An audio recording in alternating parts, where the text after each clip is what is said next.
Assalamu alaikum and greetings. In this video we need to determine magnetic flux, which is created by infinitely long conductor with current I through a triangle conductor as shown on picture. So we need to calculate our magnetic flux on this through this contour, but in previous video we didn't have a contour direction, but here so we chose what direction of our ds or normal vector will be.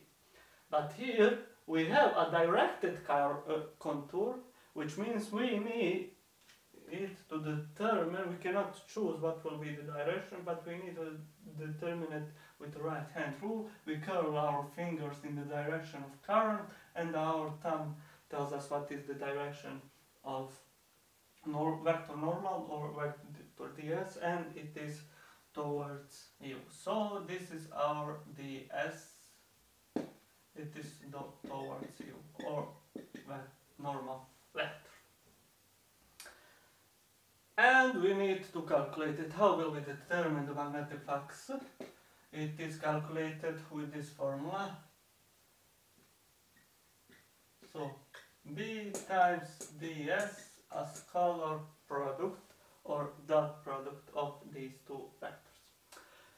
We need to determine what is the B, of course, because we need to calculate a magnetic field through all of this surface. So we will have B here, we will have B here and here and here. So we will take a one infinitely small surface, ds, which is on a distance, which we say x, and this distance changes.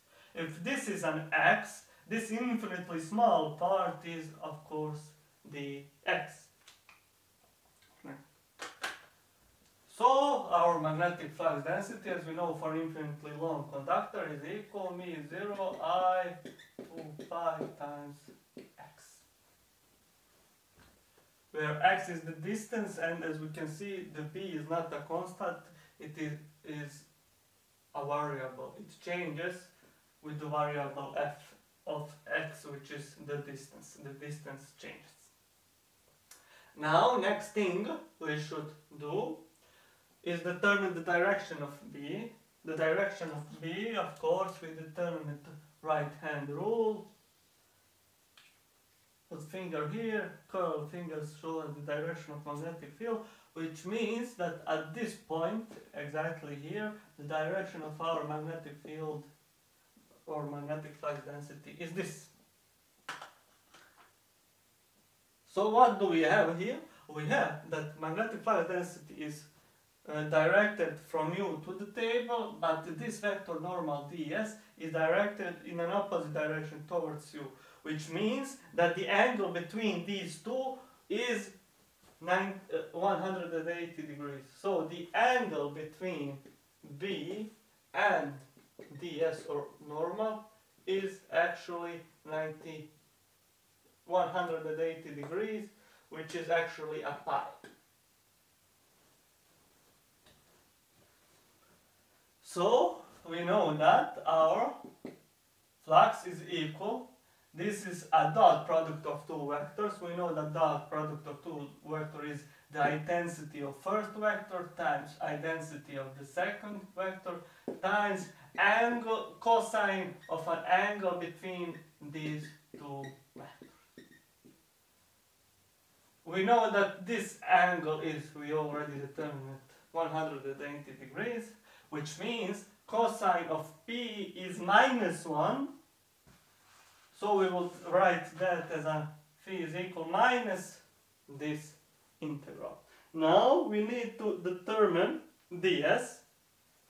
So what will we do here? Okay, we have here, this is our ds, it has the base dx and it has height. But height changes. Now in previous video we had that only this changes.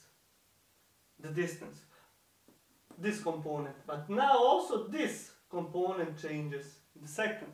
So we will need to write our height as a function from x. But how do we determine this? Firstly, how do we determine this elementary infinitely small surface? We determine it once again this as base times height. So base, which is dx times height. Because this is infinitely small, we can say that this height and this height is the same, approximately the same, but we will write h and we will take in consideration this change, that it changes this way, as we will write it as a function from x. How do we do that? Well, I will draw a simplified, okay, just a video.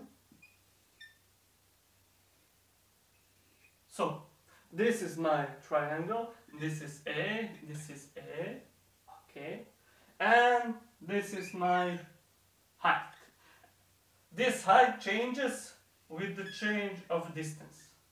So this is x and this is my height. So this is x, this is A, also this is A. And how do I write my height as a function from A? I use the similarity triangle. What does this say? As you can see here, I have two similar triangles. For example, this triangle as alpha, beta, but also this is one triangle, which is small triangle, and this is a bigger triangle. So this angle is the same as this. What did I get? I got two similar triangles, and I will draw these two similar triangles. The first triangle is this small triangle. So this small triangle, and this side is height, which will change. This is angle beta. Of course, this is 90-degree angle. This is angle alpha. And this length is actually because this is distance. It is when I from this total distance take this A. So it is an x minus A. That way I will get this. So it is x minus A. Now I will draw my big triangle with the same. So this angle, of course this is 90-degree angle, this side is A, this side is also A. And what does the similarity of triangles say that I can do? So if I have these two triangles with the same angles, I can divide every two pages. So this side divided with this is equal when I take other triangle with different pages, but if they are similar, so and I make the same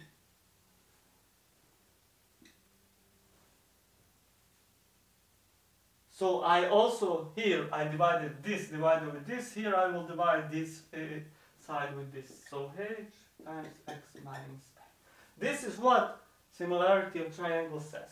If you have two triangles with different sides length but with the same angles, you can divide every two pages of these two separate triangles and they are equal. So for example also I could divide this with this of this triangle and that would be equal if I divided this and this. And also I could divide this with this and that would be equal if I divided this and this side. So from here I can see that that my height is actually x minus a. So this way I got this function that my height changes with an x. It changes. Following this rule, that height is x minus a. So I only put this here, and I will get that this is x minus a times dx. And when I did that, I only put everything in this formula, and I will get that my flux is equal integral me 0 I to px times x minus a dx. What are the borders? I made everything here as a variable only x. Only x is my variable, so I don't care how does it changes with y-axis, with that and that. I only look now x-axis, and from where does my flux and my magnetic field start? Looking only as the x-axis, as the distance.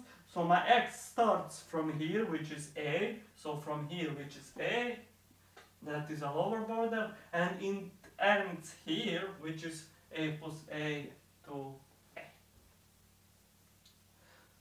And I solve this integral, very simple integral.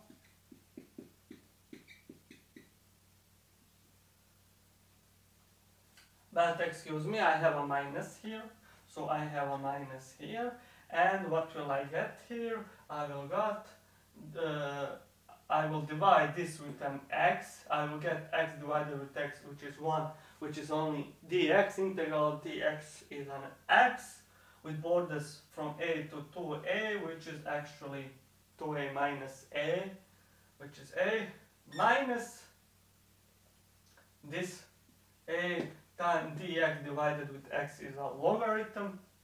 So I will natural logarithm, that is logarithm of x in these borders, which will be the logarithm of 2a minus logarithm of a, which is logarithm of 2a divided with a. So I will got this, and I have this minus. So my flux will be me 0 I. I have common a, I can put it in front of brackets. So I will get this minus, I will multiply everything here. This minus and this minus will give us a plus, which will be logarithm of 2 minus here, because I draw my common a here, I divided with a, so only what's left is 1. And this is the solution. Now, for example, if you had this type of assignment, where this triangle, this type of triangle, how would you solve that? Okay, I don't know how to solve this, but I know how to solve this. So I would draw this, I will solve this, then I would solve this, and sum up those two results, and that would be my resultant magnetic field. But in this case, in this special case, is you can see, because this is two parallel, the distance changes the same here and here, because it is an infinitely long conductor. And also the surfaces change. This surface changes exactly as this surface when you with the distance. So it means that this flux phi1 is actually equal to phi2. So in this case you would simplify this, calculate only this, and your total flux would be 2 times phi1. As if you got this, for example this case, you cannot do that. Okay, once again, you can simplify and draw and solve this case, because we know, if we know this, we will know also this case how to solve, but you cannot say that this flux phi1 is equal to this flux. Why? Because it's not. Here, the distance changes different than here. Here the distance is this. So my magnetic field here is different than here.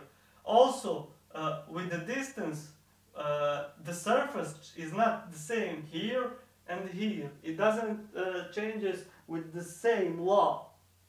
Also the magnetic field, etc. So in this case, you must calculate both cases separately and then sum up. But in this case, because everything changes is the same, it is a parallel, you don't need, you can simply multiply it with 2, conclude that these two fluxes are the same, and you have solved your task. Thank you for watching, see you in the next video.